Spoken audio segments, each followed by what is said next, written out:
പതിപ്പ് വിവാദത്തിൽ Deshabhimani news editor K R. Ajayan ഇപ്പോൾ മറുപടി നൽകിയിരിക്കുന്നു. കള്ളൻ വിജയൻ ഫീച്ചറിൽ പാർട്ടി വിരുദ്ധതയില്ല, തലക്കെട്ടിൽ പ്രശ്നമുള്ളതായി തോന്നുന്നില്ല, തെറ്റുപറ്റിയതായി തോന്നുന്നുണ്ടെങ്കിൽ തിരുത്താൻ തയ്യാറാണെന്നും വിശദീകരണ നോട്ടീസ് നൽകിയ മറുപടിയിലുണ്ട്. റഹീസ് റഷീദാണ് ചെയ്തത്. റഹീസ്, കെ.ആർ. അജയന്റെ മറുപടി അതാണ്. പക്ഷേ എന്താണ് പുകയുന്നത്? നടപടിക്ക് സാധ്യതയുണ്ടോ? മറ്റ് പാർട്ടി നിലപാട് എന്താണിതിൽ?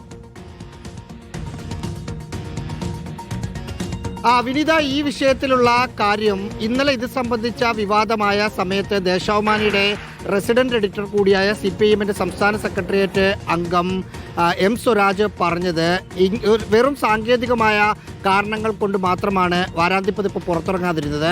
കള്ളൻ വിജയൻ എന്ന ഒരു ലേഖനം വാരാന്ത്യ പതിപ്പിൽ ഇല്ലായിരുന്നു എന്ന കാര്യം പറഞ്ഞു. പക്ഷെ ആ പറഞ്ഞത് പൂർണ്ണമായും തെറ്റാണ് എന്ന് വ്യക്തമാക്കുന്ന നടപടികളാണ് ഇന്ന് ദേശാഭിമാനിയിൽ ഉണ്ടായത്.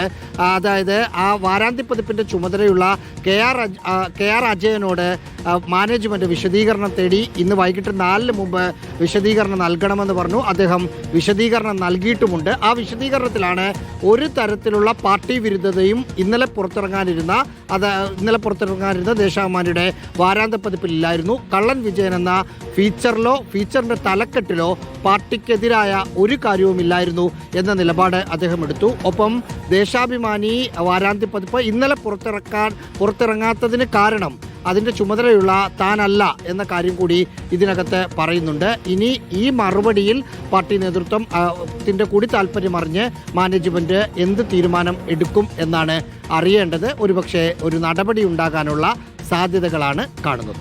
ശരി, റഹീസ് റഷീദ് വിശദാംശങ്ങൾ നൽകുകയായിരുന്നു.